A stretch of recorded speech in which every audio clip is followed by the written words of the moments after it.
من الظلمات إلى النور والذين كفروا أولياؤهم الطاغوت يخرجونهم من النور إلى الظلمات أولئك أصحاب النار هم فيها خالدون. صلوات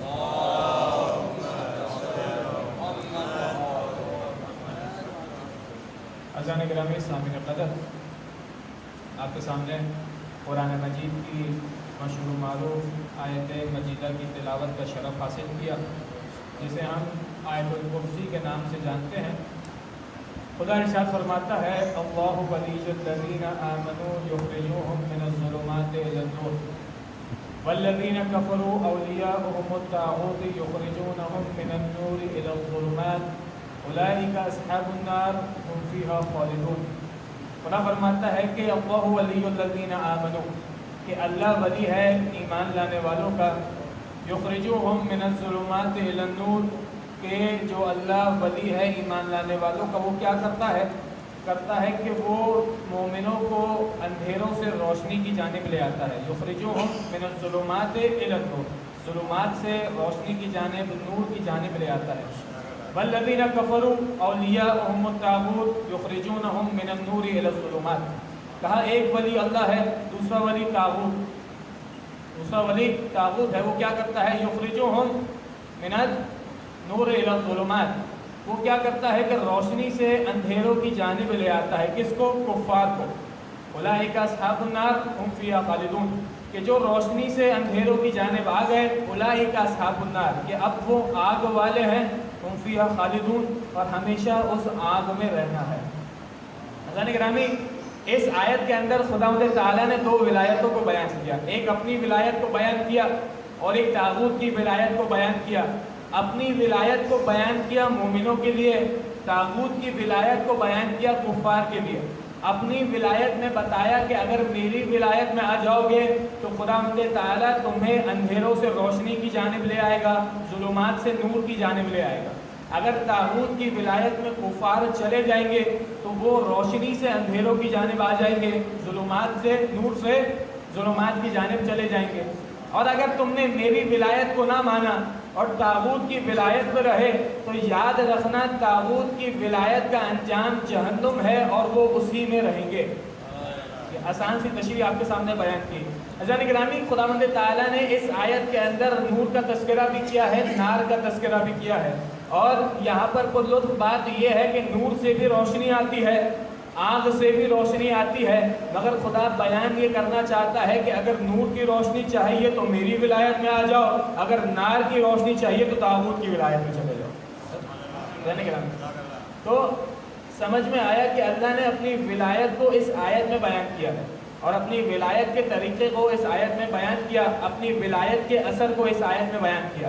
اور آپ کو اس آیت سے اندازہ ہو گیا ہوگا کہ ان 5 دنوں میں میرا موضوع ولایت کے حوالے سے رہے گا اور معصومین کی ولایت کو بیان کیا جائے گا۔ حضرات گرامی، جب اللہ نے قرآن میں بیان کیا کہ میں تمہارا ولی ہوں جو تمہیں اندھیروں سے روشنی کی جانب لے آؤں گا، تو انصاف سے بتائیے کیا خداوند تعالیٰ خود آسمان سے زمین پہ آ کے ہماری ہدایت کرتا ہے؟ کہا نہیں۔ کہا پھر اللہ نے ہماری ہدایت کس طریقے سے کی؟ کہا خداوند تعالیٰ سورہ ابراہیم میں ارشاد فرماتا ہے الف لام را کتاب انزلنا الیک، خدا فرماتا ہے کہ میں نے آپ پر کتاب کو نازل کیا، یخرج الناس من الظلمات الی النور، تاکہ آپ، جناب رسول خدا کی بات ہو رہی ہے، تاکہ آپ لوگوں کو اندھیروں سے روشنی کی جانب لے آئے باذن ربہم، اپنے رب کی اذن سے، اجازت سے۔ اذان گرامی، ایک طرف خدا فرماتا ہے کہ ولایت میری ہے، مگر دوسری طرف خدا رسول پر وحی کو نازل کرتا ہے کہ اے حبیب، جو ولایت میری ہے ہم نے آپ پر کتاب کو نازل کیا ہے تاکہ آپ ہماری ولایت کو اس کتاب کے ذریعے لوگوں تک پہنچائیں۔ کہ جب آپ لوگوں تک پہنچائیں گے تو کیا ہوگا؟ کہ یہ لوگ جو ہے ابھی اندھیروں میں ہے، اندھیروں سے روشنی کی جانب لے آئیں گے۔ میں کہوں گا یہ کام تو خدا کا تھا کہ اندھیروں سے روشنی کی جانب لے آتا ہے۔ خدا فرمائے گا کہ میری ولایت ہے، مگر ہم نے اپنی ولایت کو آل محمد میں تقسیم کر دیا ہے۔ ہم نے اپنی ولایت کو محمد و آل محمد میں رکھا ہے کہ یہ ہے جو تمہاری ہدایت کریں گے، یہ ہے آل محمد بلند صلوات۔ محمد آل محمد ہے کہ جو تمہاری ہدایت کریں گے، اسی لیے خدا نے قرآن میں اس آیت کو فرمایا۔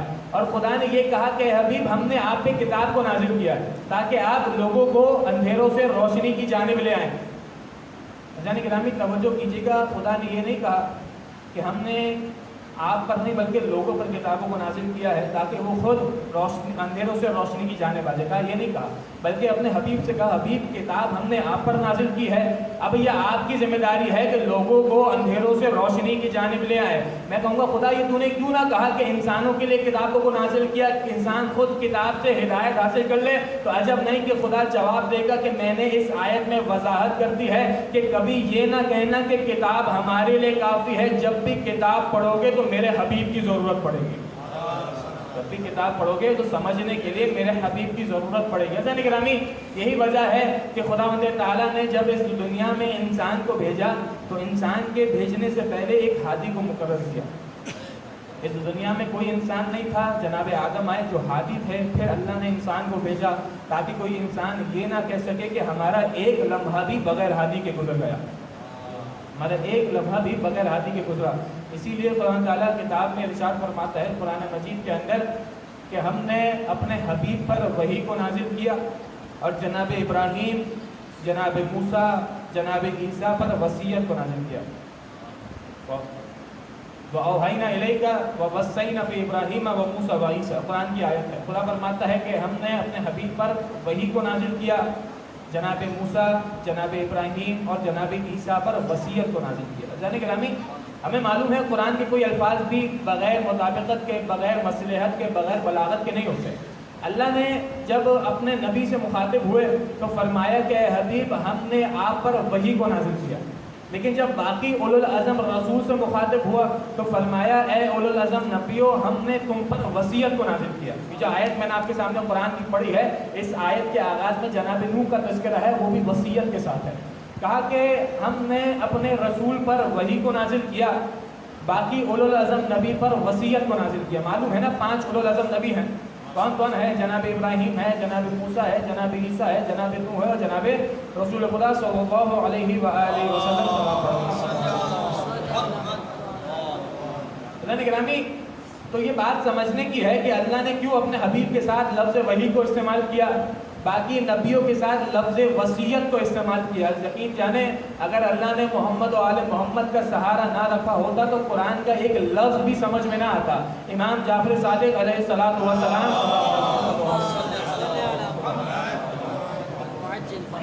امام جعفر صادق علیہ السلام سے کسی نے سوال کیا مولا یہ بتائیے اس آیت کے اندر خداوند تعالیٰ نے کیوں رسول خدا کے ساتھ لفظ وحی کو استعمال کیا اور دیگر انبیاء کے ساتھ لفظ وصیت کو استعمال کیا؟ تو امام جعفر صادق علیہ السلام نے فرمایا اس کی وجہ یہ ہے کہ جب خدا لفظ وصیت کو استعمال کرتا ہے تو اس شریعت کے ساتھ استعمال کرتا ہے کہ جو منسوخ ہونے والی ہوتی ہے، اور لفظ وحی کو اس شریعت کے ساتھ استعمال کرتا ہے جو قیامت تک باقی رہنے والی ہوتی ہے، جو قیامت تک باقی رہنے والی ہوتی ہے۔ امام فرماتے ہیں ہماری جد کی رسالت قیامت تک باقی رہے گی، ہماری جد کی شریعت قیامت تک باقی رہے گی، یہ قرآن قیامت تک باقی رہے گا، اور باقی تمام انبیاء کی جو رسالت تھی، جو شریعت تھی، جو کتاب تھی، کسی نہ کسی مقام پہ آ کے منسوخ ہو گئی۔ 1,24,000 انبیاء اللہ نے بھیجے، پہلے جناب آدم، آخری جناب رسول خدا صلی اللہ علیہ وآلہ وسلم۔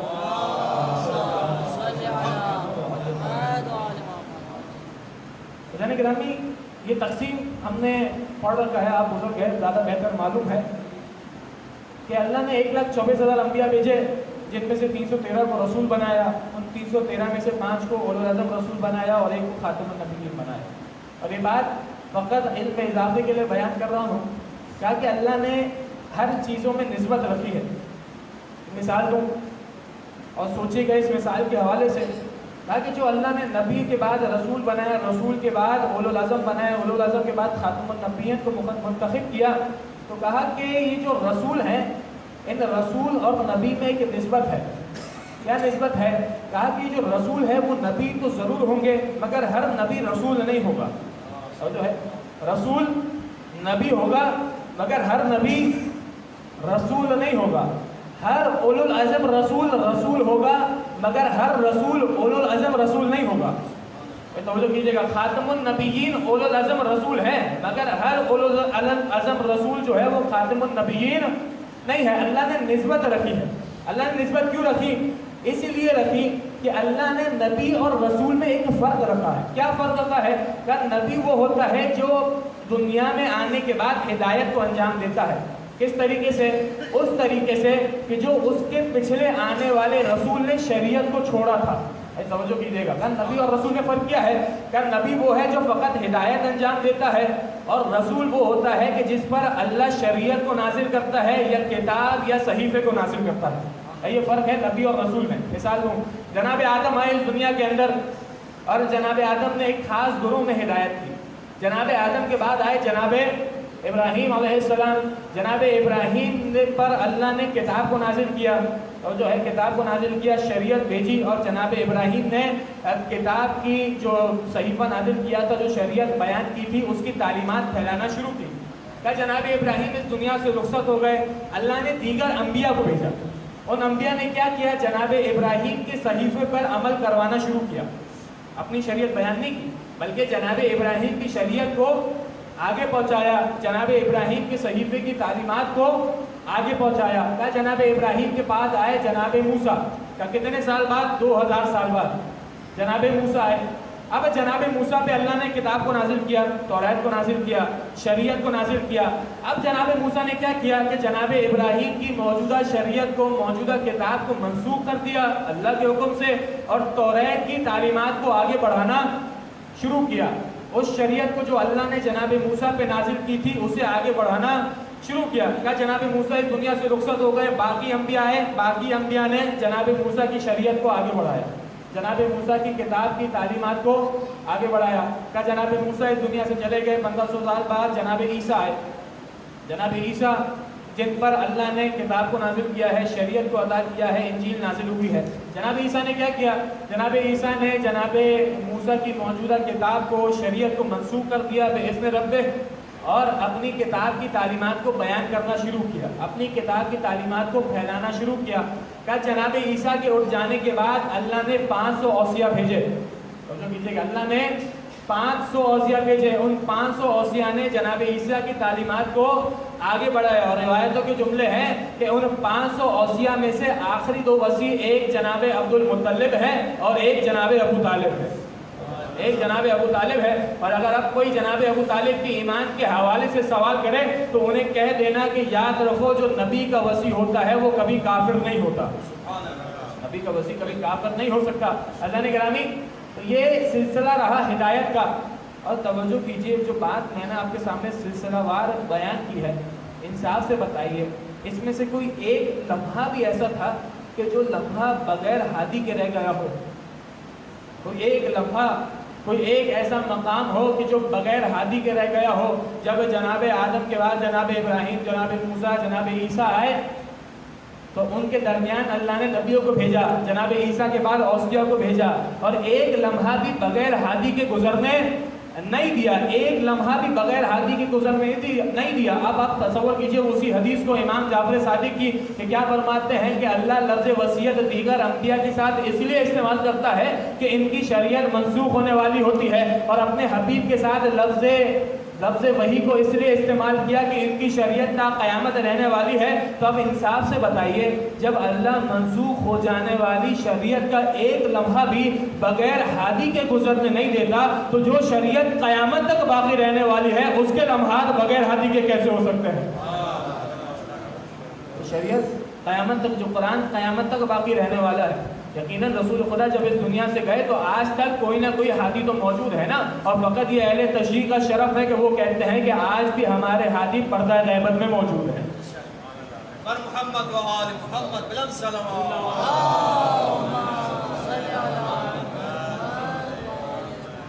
تو جب رسول خدا اس دنیا سے گئے تو رسول خدا نے اپنے بعد ایک ہادی کو منتخب کر کے اس دنیا سے رخصت ہوئے، اور وہ آپ کو آیت تو یاد ہے، قرآن مجید کی مشہور و معروف آیت، خدا قرآن میں ارشاد فرماتا ہے، یا ایھا الرسول بلغ ما انزل الیک من ربک فإن لم تفعل فما بلغت رسالتہ۔ اے میرے حبیب، اس پیغام کو پہنچا دیجئے جو اللہ نے آپ پر نازل کیا ہے، اور اگر آپ نے اس پیغام کو نہ پہنچایا گویا رسالت کا کوئی کام انجام نہیں دیا۔ حضرت گرامی یہ کب کی آیت ہے؟ مشہور و معروف آیت غدیر خم کے میدان میں نازل ہوئی. اس سے پہلے آیت کی تشریح بیان کروں، ذرا اس آیت کے الفاظوں کو سمجھیے. خدا نے آیت کا آغاز کیا یا ایھا الرسول، اے میرے رسول، یا ایھا الرسول بلغ ما انزل الیک من ربک.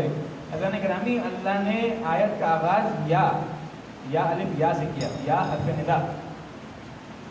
عربی زبان کے اندر صدا دینے کے لیے، پکارنے کے لیے، ندا دینے کے لیے 5 الفاظ استعمال ہوتے ہیں، یا، ایا، حیا، ای، حمزہ مفتوحہ. یہ 5 الفاظ ہیں جو عربی زبان میں استعمال ہوتے ہیں. اللہ نے یہاں پر یا کو استعمال کیا، یا کو استعمال کیا. یا کی خاصیت کیا ہے؟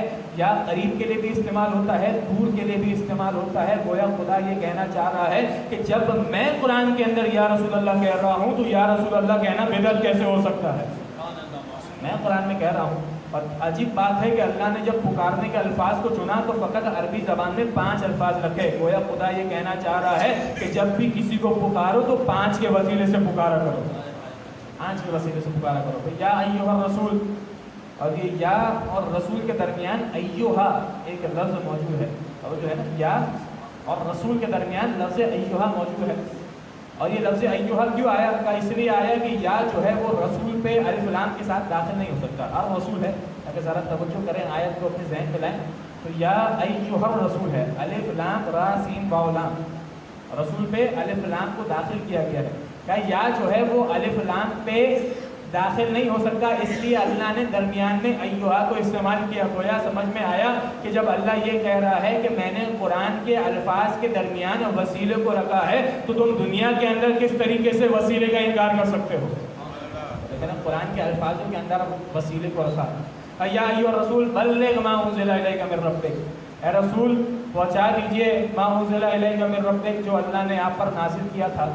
اور یہاں ایک بات میرے ذہن میں آئی کہ لفظ بلغ خدا تعالیٰ نے استعمال کیا ہے جس کا آپ ترجمہ کرتے ہیں پہنچا دیجئے. حضرت گرامی یہ بات تو معلوم ہے کہ عربی زبان وسعت رکھتی ہے، بہت سے الفاظ رکھتی ہے. کہ اللہ نے لفظ بلغ کو استعمال کیا، اللہ اس کی جگہ کسی اور لفظ کو بھی استعمال کر سکتا تھا، لفظ ابلغ کو بھی استعمال کر سکتا تھا، اس کا معنی بھی پہنچانا ہے. لیکن اللہ نے لفظ بلغ کو استعمال کیا. کیا وجہ ہے لفظ بلغ کو استعمال کرنے کی؟ کا وجہ یہ ہے کہ ابلغ اور بلغ کے معنی کے اندر ایک ذرا سا فرق ہے. فرق کیا ہے؟ کہ ابلغ ایک مرتبہ کی بات پہ دلالت کرتا ہے اور بلغ بار بار پہ دلالت کرتا ہے. گویا خدا قرآن میں یہ ارشاد فرمانا چاہ رہا ہے اے حبیب بار بار پہنچا دیجئے اس چیز کو جو اللہ نے آپ پر نازل کی ہے. فقط غدیر میں نہیں پہنچائیے بلکہ بار بار اس چیز کو پہنچا دیجیے. کا ما انزل الیک من ربک، قرآن میں خدا فرماتا ہے فاوحیٰ الی عبدک ما اوحیٰ، کہ ہم نے اپنے حبیب پر ماں کی وحی کی. آیت میں آپ سن رہے ہیں نا، یا ایھا الرسول بلغ ما انزل الیک من ربک، اے میرے رسول پہنچا دیجئے ما انزل الیک من ربک، ماں اس چیز کو جو اللہ نے آپ پر نازل کی ہے. کہا ماں کو پہنچا دیجئے. کہا پورے قرآن میں تلاش کیا کہ یہ ماں سے مراد کیا ہے تو ہمیں ایک آیت ملی جس کی تلاوت میں نے آپ کے سامنے کی. خدا فرماتا ہے فَأَوْحَىٰ إِلَىٰ عَبْدِكَ مَا أَوْحَىٰ، کہ میں نے اپنے بندے کی جانب ماں کی وحی کی. کہا کون سی ماں کی وحی؟ کا شب معراج میں نے اپنے بندے کی جانب ماں کی وحی کی. گویا اس ماں کی وحی سے مراد کیا ہے کہ آئمہ علیہ السلام فرماتے ہیں کہ شب معراج خدا تعالیٰ نے رسول خدا پر علی علیہ السلام کی ولایت کو نازل کیا. اس ماں سے مراد جناب امیر کی ولایت ہے. تو اب سمجھ میں آیا کیوں خدا نے فرمایا اے رسول پہنچا دیجئے اس چیز کو جو اللہ نے آپ پر شب معراج کو نازل کیا تھا. کیا نازل کیا تھا؟ کہ علی کی ولایت کو نازل کیا تھا. اللہ پڑھے محمد و آل محمد.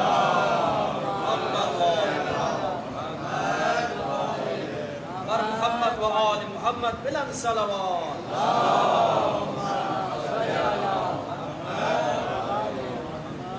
ماں کو نازل کیا تھا. ماں سے مراد جناب امیر کی ولایت ہے. اسی لیے جناب رسول خدا نے فرمایا تھا من کنت مولا ہو فہذا علی مولا، جس کا میں مولا ہوں اس کے علی مولا ہے. اور گویا خدا رسول خدا نے یہاں پر کوئی خاص چیز کو نشانہ بنا کے یہ نہ کہا بلکہ کہا جس کا میں مولا ہوں. کوئی خاص چیز کی بات نہیں کہ فقط انسانوں کا میں مولا ہوں، کہا نہیں. فقط جانوروں کا میں مولا ہوں، کہا نہیں. کہا جس کا میں مولا ہوں اس کے علی مولا ہے. اب ڈھونڈو میں کس کا مولا ہوں. خدا فرماتا ہے میرے حبیب رحمت للعالمین ہے. عالمین کے لیے رحمت ہے، اگر رحمت عالمین کے لیے ہے تو مولا بھی عالمین کے ہوں گے، اور جو ہے مولا بھی عالمین کے ہوں گے، تو اگر رسول مولا عالمین کے ہے تو وسیع بھی مولا عالمین کے ہوں گے، تو وسیع بھی مولا عالمین کے ہیں، فقط لوگوں کے وسیع نہیں ہے۔ یعنی کہ یہی وجہ ہے کہ جناب امیر نے مختلف مقام پہ اپنی مولائیت کو بیان کیا، اور فقط جناب امیر نے فرمایا کہ میں انسانوں کا مولا نہیں ہوں، بلکہ جو کچھ بھی اس دنیا میں موجود ہے میں اس چیز کا مولا ہوں، اس کا مولا ہوں۔ مثال دوں، ایک واقعہ آپ کے سامنے بیان کروں۔ مسجد کوفہ میں جناب قمبر موجود ہے، اور ایک سائل آیا جناب امیر کے پاس اس بات کو واضح کرنے کے لیے کہ امام کس کس کے مولا ہے، کس کس کی ولایت، امام کی ولایت کس کس چیز پر فرض ہے۔ کہا جناب قمبر موجود تھے مسجد کوفہ کے اندر، جناب امیر بیٹھے ہوئے تھے، اتنے میں ایک سائل آیا اور جناب امیر کے پاس آ کے سوال کیا، اور عجیب سوال تھا، اور کتاب القطرہ اور تحفۃ الثاقبہ میں یہ واقعہ موجود ہے۔ سائل کہنے لگا جناب امیر سے، مولا شکم سیر کروا دیجئے، اور کیا کھانے کا من ہے؟ کہا تربوز کھانے کا من ہے۔ خواہش تھی اس سائل کی۔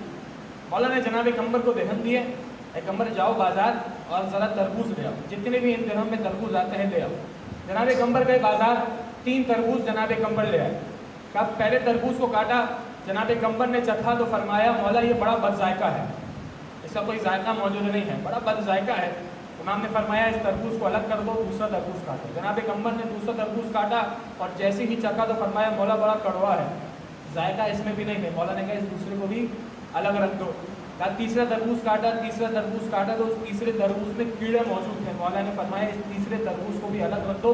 امام نے پھر کچھ درہم اسے اور دیے، جاؤ بازار سے ایک اور تربوز لے آؤ۔ جناب قمبر گئے بازار سے ایک اور تربوز لے آئے، اس تربوز کو کاٹا اور چکھا تو فرمایا مولا یہ تربوز بڑا ذائقے دار ہے، توجہ کرنا، یہ تربوز بڑا ذائقے دار ہے۔ امام نے فرمایا 3 حصے کرو، ایک حصہ قمبر تم کھاؤ، ایک حصہ مجھے پیش کرو، ایک حصہ سائل کو دو۔ کہ جناب قمبر فرماتے ہیں میں نے تربوز کے 3 حصے کیے، ایک حصہ جناب امیر کو دیا، ایک حصہ سائل کو دیا، ایک حصہ میں نے خود کھایا۔ جناب قمبر کہتے ہیں میں انتظار کر رہا تھا کب سائل اس تربوز کو کھانے کے بعد مسجد سے جائے تو میں جناب امیر کی خدمت میں آؤں۔ کہ جیسے ہی سائل نے تربوز کھایا، شکریہ کہا جناب امیر کا، مسجد سے چلے گیا، میں دوڑ کے آیا جناب امیر کے پاس، پاؤں کے پاس بیٹھ گیا اور فرمایا کہ اے امیر المومنین ذرا یہ بتائیے کیا اس میں کوئی مسئلہ ہے کہ پہلے جو 3 تربوز آئے وہ خراب نکلے، جو 1 تربوز آئے وہ بڑا ذائقے دار نکلا؟ تو جناب امیر نے فرمایا اے قمبر یاد رکھو اللہ تعالیٰ نے ہماری ولایت کو تمام چیزوں پر نازل کیا، یہاں تک کہ پھلوں پر نازل کیا۔ جس پھل نے ہماری ولایت کو قبول کیا خدا نے اسے ذائقے دار بنا دیا، جس نے انکار کیا بد ذائقہ بنا دیا۔ برائے خوش ندی مولا کائنات علی علیہ الصلوۃ والسلام بلند صلوات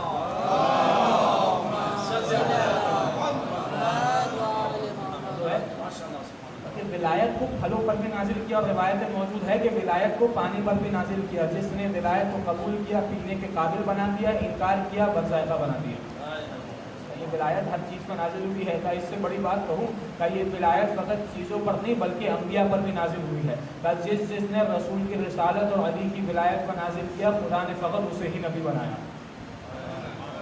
خدا نے فقط اسے ہی نبی بنایا۔ اور روایت کے جملے یہاں تک ہے کہ جس نے جتنی جلدی کی قبول کرنے میں ولایت جناب امیر، خدا نے اسے اتنا بلند مرتبہ عطا کیا۔ میں نے بیان کیا نا سب سے پہلا مرتبہ کیا ہے؟ نبی کا، پھر اس سے بلند رسول، اولو العزم، خاتم النبیین۔ کہا جس نے جناب رسول خدا اور جناب امیر کی ولایت کو جتنا جلدی قبول کیا خدا نے اسے اولو العزم بنا دیا، جس نے ذرا تاخیر کی رسول بنایا، ذرا تاخیر کی نبی بنا دیا۔ یہ تقسیم عہدہ بھی جناب رسول خدا اور جناب امیر کی ولایت کے ذریعے میں۔ اب سمجھ میں آیا کیوں خدا نے کہا کہ جو ہماری ولایت ہے ہم تمہیں ظلمات سے نور کی جانب لے آئیں گے، تو ان کی ولایت کے ذریعے سے، ان کی ولایت کے وسیلے سے۔ اللہ گرامی، جو بات میں نے آپ کے سامنے بیان کی، اور یہ جو ولایت کا سلسلہ جناب امیر سے شروع ہوا ہے، اور یہ ولایت کا سلسلہ فقط جناب امیر سے شروع ہونے کے بعد جناب امام زمانہ پر اختتام ہوا۔ صلوات پڑھتے ہیں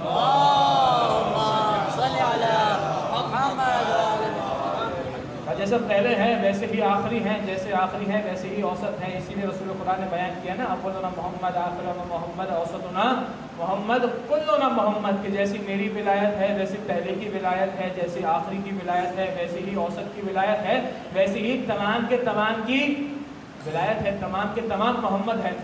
عزیزان گرامی، ایک عالم سے کسی نے سوال کیا کہ یہ بتائیے کہ آپ نے کہا نا کہ جیسے محمد ویسے علی، جیسے علی ویسے محمد سوائے نبوت کے، یہی بات ہے نا؟ جیسا علم جناب رسول خدا کا بالکل ویسا ہی جناب علی کا ہے. اولنا محمد، آخرنا محمد، اوسطنا محمد، کلنا محمد.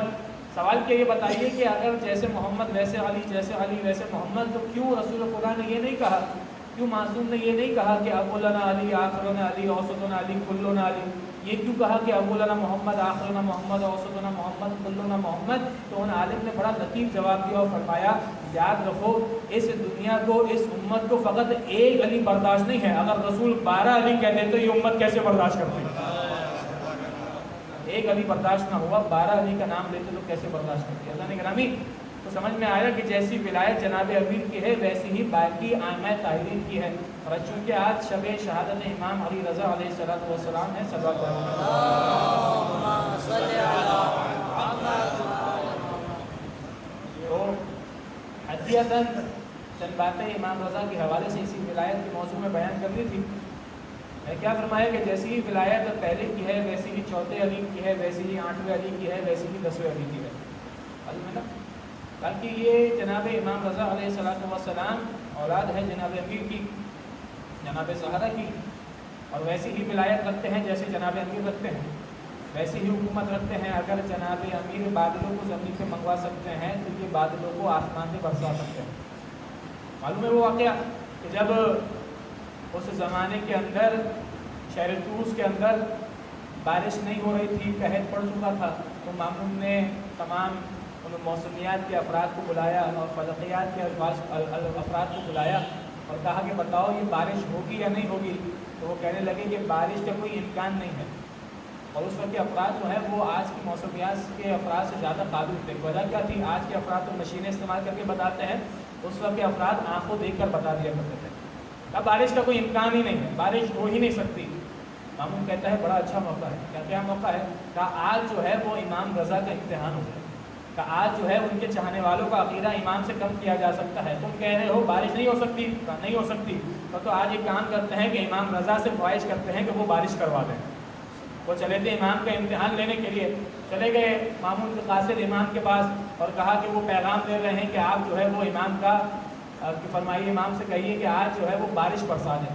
تو امام نے کہا کہ میرے شیعوں پہ پیغام پہنچا دو کہ 3 دن لگاتار روزہ رکھیں، پھر میں اللہ کی بارگاہ میں دعا کروں گا. کہا اس کی مصلحت یہ تھی 3 دن کی مہلت اس لیے لی تاکہ فقط اس شہر والوں کو نہیں بلکہ آس پاس تمام شہر والوں کو یہ خبر مل جائے کہ کوئی رسول کا بیٹا موجود ہے جو بارش برسانے والا ہے. تمام تک یہ خبر پہنچ جائے، تمام تک امام کی امامت واضح ہو جائے. 3 دن امام کے چاہنے والوں نے لگاتار روزے رکھے اور امام جب 3 دن گزر گئے تو امام نے عصا ہاتھ میں لیا اور جانے لگے اور حکم دیا کہ تمام افراد شہر سے باہر آ جائے، کھلے میدان میں آ جائیں. اور جب امام چل رہے تھے تو آسمان کی جانب اللہ اکبر کی صدا بلند کر رہے تھے اور وہاں کے افراد یہ روایت کرتے ہیں کہ جیسے ہی امام صدا بلند کرتے تھے اللہ اکبر کی تو آسمان سے لبیک کی صدا آیا کرتی تھی. امام چلے میدان کی جانب اور میدان میں پہنچنے کے بعد امام نے 2 رکعت نماز پڑھی، ہاتھوں کو بلند کیا اور فرمایا اے خدا تیرے کو میری مظلومیت کا واسطہ بارش برسا دے.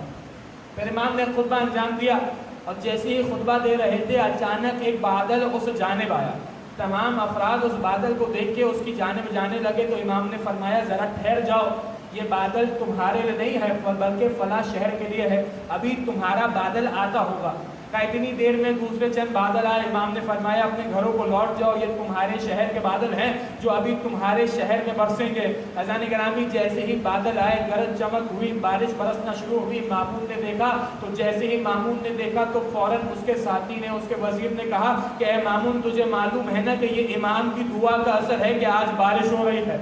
اب جیسے ہی مامون نے یہ سنا تو فوراً کہا خبردار یہ خبر ذرا اس شہر سے باہر نہ جائے، ایسا نہ ہو کہ تمام کے تمام امام کے ماننے والے ہو جائیں. اس معجزے کے بعد جو امام نے دکھایا بہت سے افراد نے امام سے رجوع کیا. کوئی آ کر کہتا تھا مولا میرے بچے کے لیے فلاں دعا پڑھ دیجئے، مولا میرے بچے پہ فلاں چیز پھونک دیجئے، مولا میرے بچے کے لیے فلاں چیز پڑھ دیجئے. امام کے پاس بے تحاشا افراد آنے لگے، مولا ہمارے لیے یہ تعویذ کر دیجئے. ایک روز امام کے دربار پہ، امام کے در پہ ایک شخص آیا اور امام کے ایک نوکر نے، غلام نے دروازے کو کھولا. اب جیسے ہی دروازے کو کھولا تو وہ شخص کہنے لگا کہ مجھے تمہارے امام سے ملنا ہے. کہا تم کون ہو؟ کہا کہ میں امام سے کچھ کام کرانے آیا ہوں، کچھ بات کرنے آیا ہوں، کچھ مسئلے کا حل ڈھونڈوانے آیا ہوں. تو کہا کہ مجھ سے بیان کر دو. تو نوکر کہنے لگا مجھ سے بیان کر دو. تو وہ کہتا ہے تم تو نوکر ہو، تم تو غلام ہو، کس طریقے سے جواب دو گے؟ تو وہ کہنے لگا تم نے شاید صحیح سے سنا نہیں، میں کوئی عام غلام نہیں ہوں بلکہ مولا کا غلام ہوں، بلکہ مولا کا غلام ہوگا. کیا ہوا؟ ہوا یہ کہ میں سمندر میں جب کشتی لے کر جاتا ہوں تو کشتی میں سمندر میں ایسا طوفان آتا ہے کہ میں بار بار میری کشتی ڈوب جایا کرتی ہے. تب میں امام پہ اس مسئلے کا حل پوچھنے آیا ہوں. تو وہ غلام کہنے لگا کہ اب کبھی جب تمہاری کشتی سمندر میں ہو اور سمندر میں طوفان اٹھے تو اس طوفان کی طرف اشارہ کر کے یہ کہہ دینا کہ امام رضا کے غلام نے حکم دیا ہے کہ خاموش ہو جا. وہ کہتا ہے سوال کرنے والا کہ امام رضا کے دور کے اندر حتیٰ کہ امام رضا کی شہادت کے بعد بھی جب کبھی بھی اس کشتی کے اندر سمندر میں طوفان اٹھتا تھا میں اس طوفان کی جانب اشارہ کر کے کہتا تھا کہ امام رضا کے غلام کا حکم ہے کہ خاموش ہو جا، فوراً طوفان خاموش ہو جایا کرتا تھا. یہ در امام رضا کا شرف ہے. اور یہی وجہ ہے کہ امام رضا نے فرمایا کہ جب کبھی کوئی زائر میری زیارت کو آئے گا تو میں اس کے لیے 3 مقامات پر اس کی مدد کرنے آؤں گا.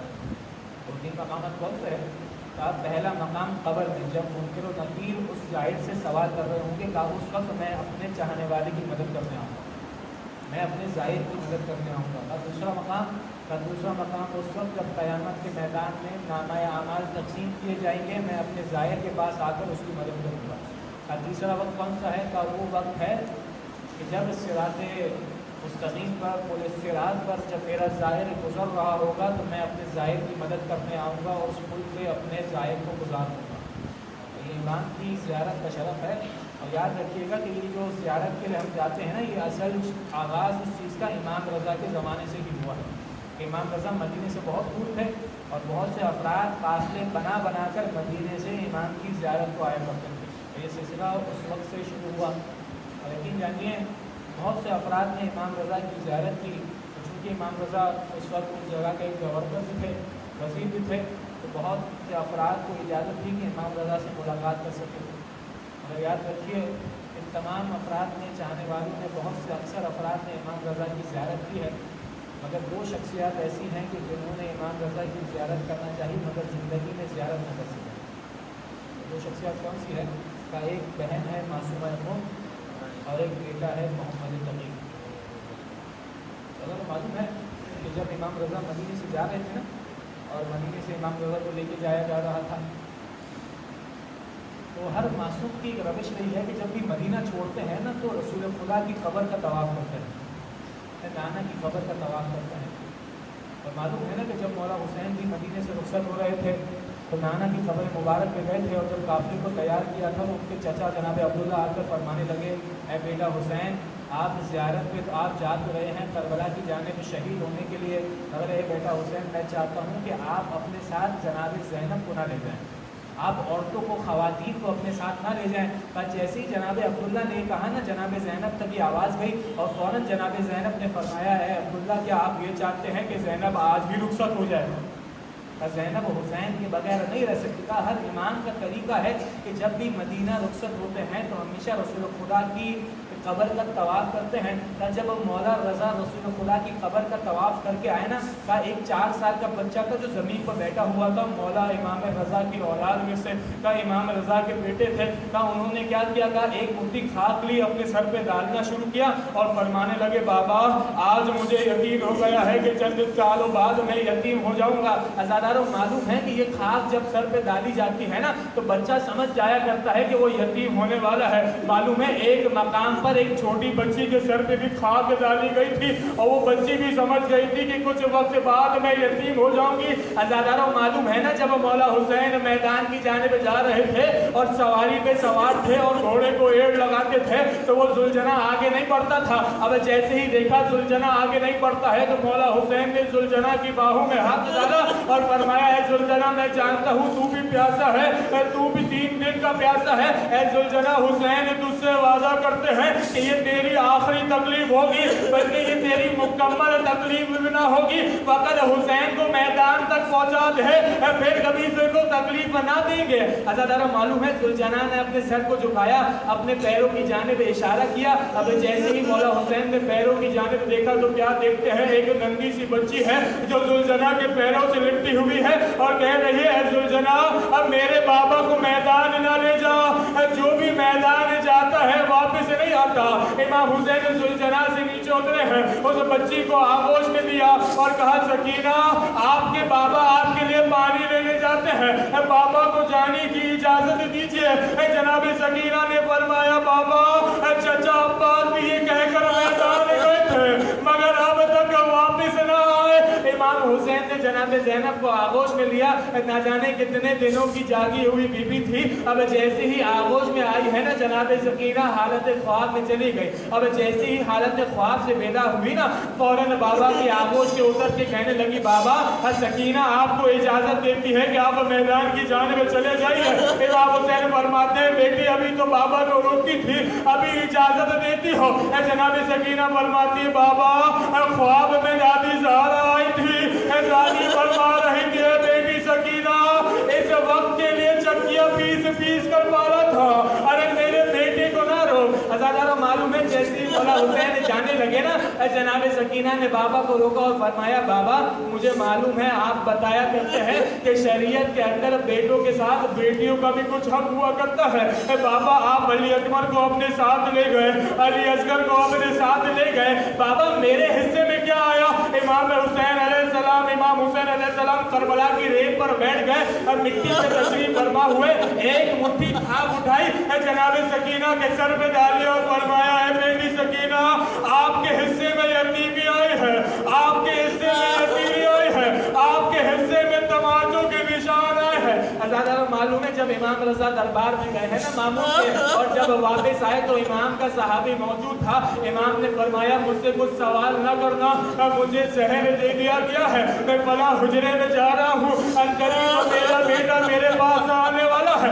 امام رضا فلاں حجرے میں گئے، وہ صحابی کہتا ہے میں نے کچھ دیر بعد دیکھا اس حجرے میں ایک نور بلند ہوا، اس حجرے کا دروازہ کھلا تو میں نے دیکھا امام رضا کے جنازے کو غسل و کفن دے دیا گیا ہے، ایک چھوٹا بیٹا امام رضا کے کنارے موجود ہے، سرحانے موجود ہے، امام رضا بھی گریہ کر رہا ہے۔ میں نے پوچھا آپ کون ہے تو انہوں نے جواب دیا میں امام رضا کا بیٹا محمد تقی ہوں جو اپنے بابا کے جنازے کو پڑھانے آیا ہوں۔ میں فقط امام سے ایک جملہ کہوں گا مولا آپ کو ہم آج پرسہ پیش کرتے ہیں مگر ہائے آپ کی جدی کی مظلومیت، ہر بیٹے کا ارمان ہوتا ہے جب باپ اس دنیا سے رخصت ہو تو اپنے ہاتھوں سے غسل و کفن دوں، اپنے ہاتھوں سے قبر بناؤں، لیکن ہائے سید سجاد کی مظلومیت، ارے چند قدم کے فاصلوں پہ بابا کا لاشا موجود ہے مگر امام فرماتے ہیں بابا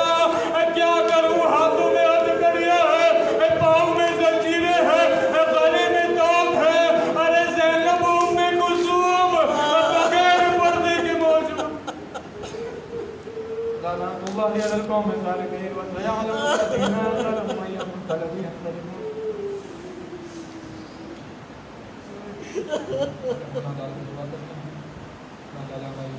عبادت کو قبول فرمائے، اس عبادت کے ہمارے تمام گناہ کبیرہ اور صغیرہ کو معاف فرمائے، اس عبادت کے ہمارے تمام مشکلات کو آسان فرمائے، اس عبادت کے ہمارے تمام حرمین کی مغفرت فرمائے، اس عبادت کے صدقے میں ہمیں تمام مقدس مقامات کی زیارت نصیب فرمائے، اس عبادت کے ہمارے وقت امام امام زمانہ کے لوگوں میں تعظیم فرمائے، ہمیں ان کے سچے آباد و انسان میں شمار ہونے کے توفیق عنایت فرمائے۔ اللہ الظالمین وسيعلم الذين ظلموا أي منقلب ينقلبون۔